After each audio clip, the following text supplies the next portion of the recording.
Hey everyone, welcome back to the Reborn Doll Collective. This is Claudio, my gorgeous, phenomenal Levi, and I'm Ines, uh, crazy reborn doll collector. Or am I? Okay, so actually, I am coming to share something kind of fun and do an outfit change for you guys because that's what we do here. But I know that there's new people that discover reborn dolls every day. Um, and there's people that are new to collecting or just want to get into the collecting the dolls or just started. Maybe they don't even have their dolls or anything like that yet. And you start Googling things about reborn dolls and you end up on YouTube because a lot of our YouTube videos end up popping up on any kind of Google search. I know mine do. But in light of that, I just thought it was funny, and I wanted to share this with you guys. You guys have heard of WikiHOW, or maybe you haven't, but WikiHOW it's one of those things that kind of answers everything. You can put almost anything in there and it'll probably have an answer, but I had no idea that reborn dolls would be in there. But I guess I shouldn't be surprised, as reborn dolls are really popular. I don't think that they're necessarily yet mainstream, but they keep gaining more and more popularity, more notoriety, and the hobby itself is just becoming known. So, and then this is just YouTube also. YouTube is just a smidgen of what we're going to see on and about reborn dolls. These are just, you're just going to see a few of, a fraction of the vocal doll collectors that aren't afraid to, to make videos. They brave the videos, they brave the criticisms, they brave the everything that's involved. We end up buying and selling dolls and showing dolls and details, and sometimes we get on well with other doll collectors, and there's a few that we just don't click with, and it's all here. It all gets played out on YouTube. But WikiHOW for me was just really amusing. Okay, so if you guys have not seen WikiHOW, how to have fun with a reborn baby doll, I'm going to talk about it on here because I thought it was funny. And a lot of it actually were things that I used to do when I first got into the hobby. I felt like, I have to make magnetized pacifiers for my dolls. I'm going to make some fake milk bottles, all of that. And it's really interesting that WikiHOW, that somebody took the time to compile reborn doll related activities. Ooh, so many activities. So many activities. So I'm going to put this outfit on this guy, and I'm going to start with the first one. So first, it just goes into describing reborn dolls are expensive, realistic collector baby dolls. They are a piece of artwork made by hand every step of the way. These dolls should not be purchased for someone under 11 unless they are responsible enough to handle these dolls properly. They are not made to be used as a play doll. So I think that brings up that description is interesting in itself. Don't you guys think? I think that description is pretty interesting because they're handmade. They're not, they don't come with any guarantees like our vacuums or any of our appliances. These are handmade works of art. And in a way, you can argue that some art is interactive. And some artists do, there's street performers, and then there's art installations where, artists do make art so that the spectator can also become part of the art itself. So I guess that's just so meta, and that's too much to get into right now.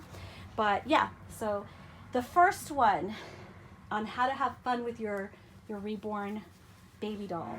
So the first one is make them a bottle. There are many videos on YouTube on how to make a bottle you can use for your doll.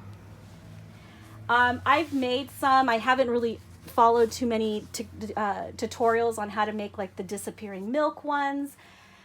That's not necessarily something I was ever really into doing. I did buy lots of bottles for my dolls in the past that I wanted to present as props, but I always forget, like when I start getting, you know, into making a video, it's a big production making a video and everything, you know, that goes into planning it, the time, the lighting. So I always found it difficult to remember to include a bottle, but I have in the past. But like, for example, this time I haven't again. So yeah, sorry, no bottle this time, guys. But I think that is one of the activities that people do.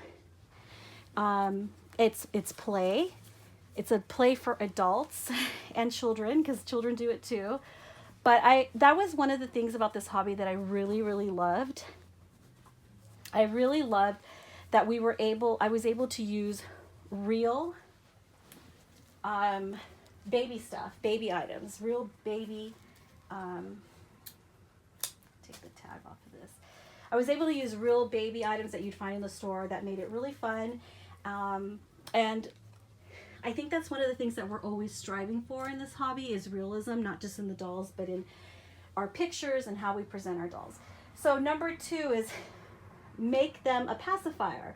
So there are many videos on YouTube on how to make a pacifier for your doll. If your doll does not have a magnet, no worries. You can make a putty pacifier for them. That was something that I saw a lot of doll collectors on YouTube use, was putty when I first started. I never myself used putty for my dolls, but it's very true. In recent light, and I'm going to bring this up, of the situation that I had with that scammer who still has the doll that did the chargeback and all of that, and one of her main complaints was the magnet shifted in the mouth. Somebody had mentioned, you know, there's other ways that people used pacifiers, and they just used putty on the pacifier, and it just sticks to the mouth, and it doesn't damage the doll, it doesn't compromise the paint on the doll. So I mean, using putty is one of those things that I guess it's kind of old school, and I don't really hear about it that much anymore, but definitely one of those things I used to hear about when I first started in the community, and there were people on here who used to use putty on their pacifiers.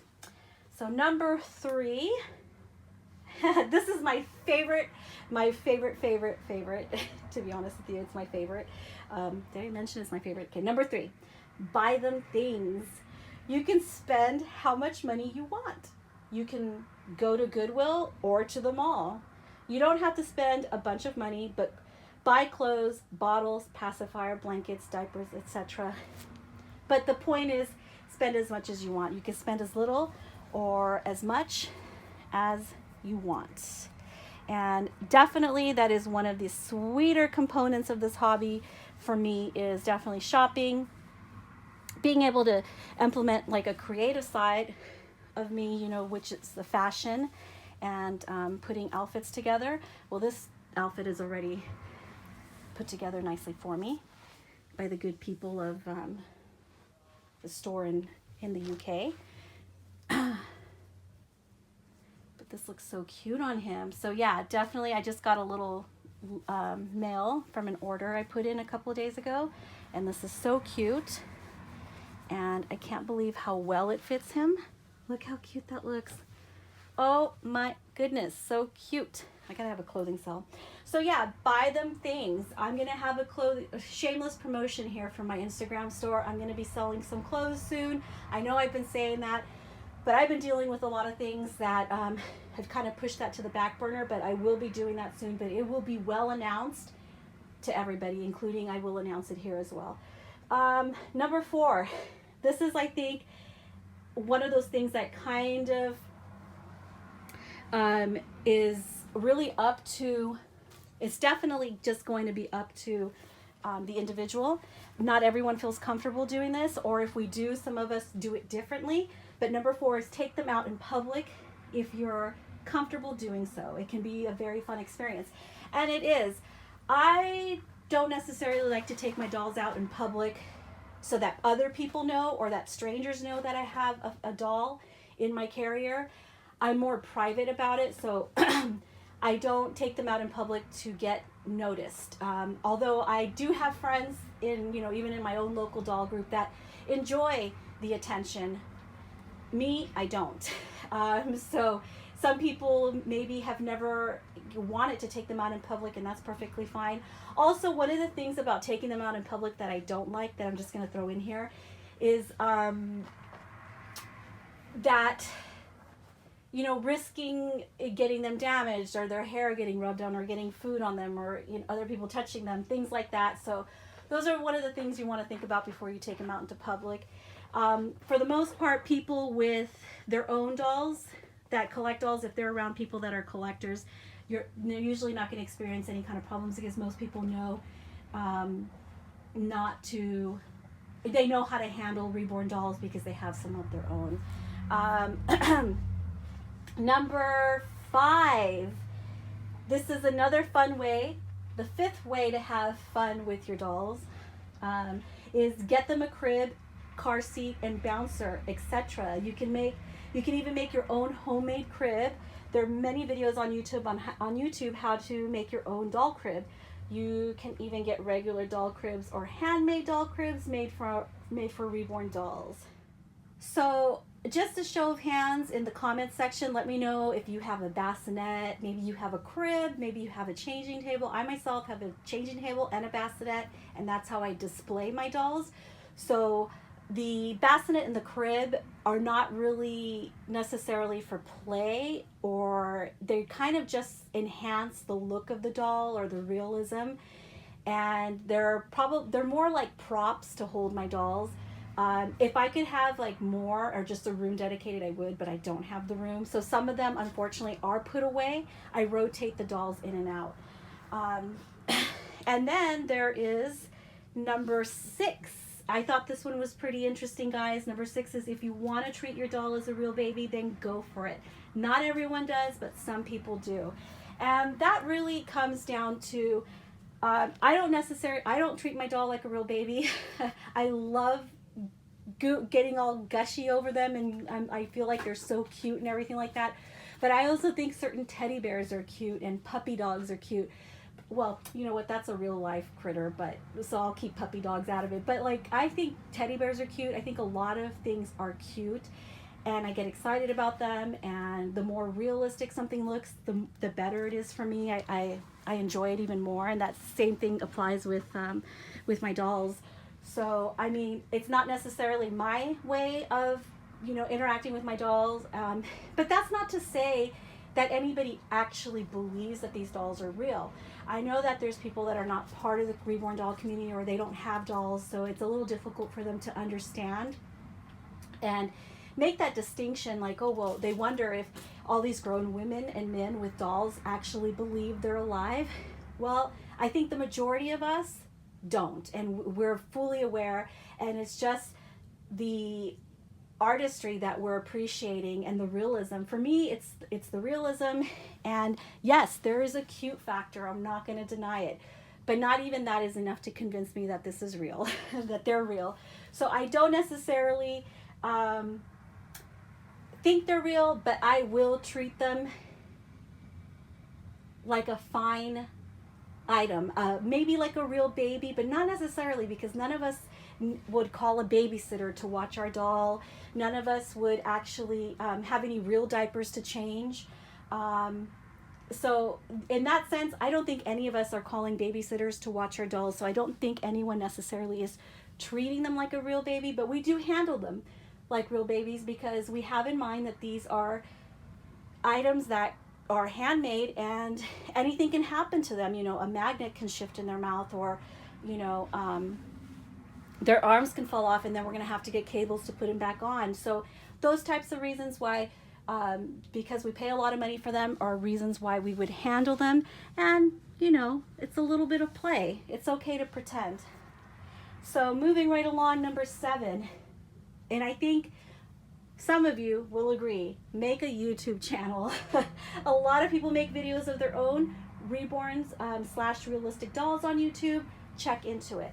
So you probably saw this, and you've probably seen a lot of videos by doll collectors, and some of us seem, we're pretty similar in the way that we interact with our dolls, and the content that we're presenting. There's only so much we can do as far as variety of content. But yeah, you can make, it's fun. I'm not going to deny that. I have a lot of fun, although I'm sharing a lot and I stand, one of my pet peeves, and I've always told people that, is, you know, copying. But but even with that in play and knowing that, I still enjoy looking at it from that perspective. I enjoy making videos. I enjoy the people that I've met through making videos. And it's just a fun and creative outlet that adds to collecting dolls. I don't think I'd be having as much fun, and I didn't have as much fun with my dolls.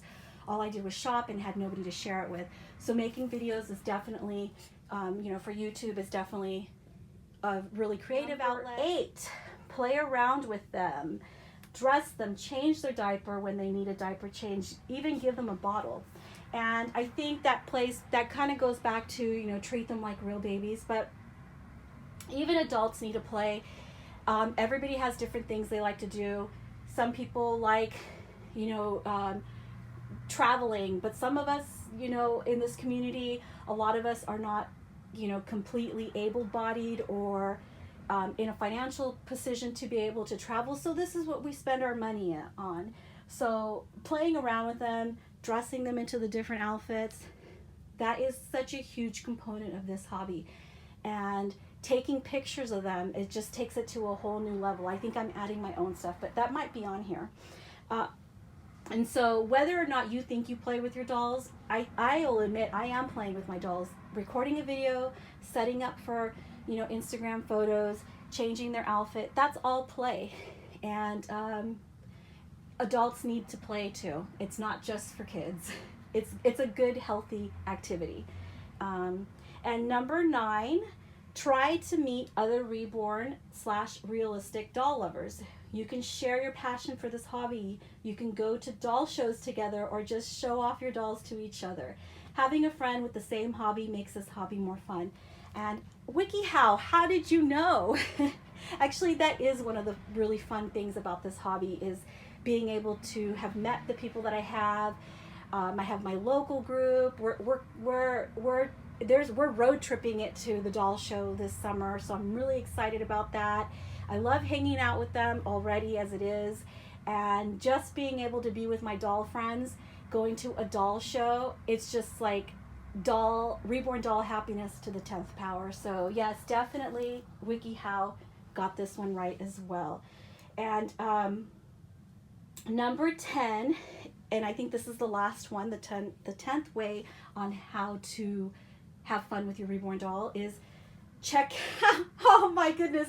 Okay, you guys, I forgot this one. I read this a couple days ago and I forgot that number 10. This one's gonna make you guys laugh. You ready?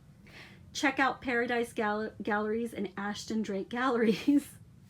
Now tell me who's behind this WikiHOW. Could it be Paradise Galleries and Ashton Drake Galleries? You can even just get a Behringer doll or a regular play doll. There are also toddler reborns and alternative punk reborns. There are even silicone dolls. This hobby is endless, so do your research. So yes, guys, one of the first dolls, when I first discovered reborn dolls, I was like, there's no way I want to spend, you know, X amount for a vinyl doll, no matter how good it looks. So I went to Ashton Drake and I actually bought an Ashton Drake doll, and she's really cute, but there is nothing to me in comparison. The reborn dolls look super realistic. The painting is a lot more realistic. I don't know where that doll is at. I think I have it put away in another closet, but she is a lovely doll. She smells great. She came with an adorable outfit. She's not as posable, and the hair is glued on. It's not rooted. So they're definitely for, you know, a beginner, or for starting out and wanting to venture in. If you already love dolls, there are still Ashton Drake dolls that I really do like. Never had one from Paradise Galleries, but I think definitely it's a way to kind of ease into it and get a feel for what a realistic doll looks like or what the possibilities could be. But definitely once I got my first reborn, it was game over for me. I was like, oh, I don't know if I want to go back to Ashton Drake, but there are collection dolls that Ashton Drake comes out with, or these dolls that Ashton Drake comes out with that I think are super cute. But I always rather just invest my money or put my money aside for a reborn of this type of reborn doll. So yeah, and Behringer's, a lot of you may or may not know this, those Behringer dolls that they used to sell at Walmart years ago, or in other toy stores as well, somebody got the notion to strip that doll, paint it, and that's how reborning dolls and the whole idea of reborning and repainting dolls came about. And so those are like the inklings, the beginnings of where we are in 2019, where we are today with our dolls. So let me know in the comments, what do you guys think about what WikiHOW's perspective is, or what they think? Is there anything that WikiHOW missed that you want to mention in the comments? Go ahead and comment. Let me know what you think they might have missed, or they just hit on the nail. And I think they did a pretty good job. I just find number 10 to be kind of funny because I think I know who's behind it. Paradise Galleries and Ashton Drake dolls. But I hope you guys liked looking at Claudio today. I'm going to zoom in on him so you guys can take a close up there. Oh my goodness, he's so cute. All right, guys, I'll see you guys again soon. And I know you have a lot of options when it comes to Reborn doll channels. And whether you comment or not, you like or dislike, thanks for, stopping by here or clicking play and checking my channel out and checking out what I have here. I hope that I continue to not disappoint and that you want to keep coming back for more. And I'll see you guys again in the next one. Thanks for watching.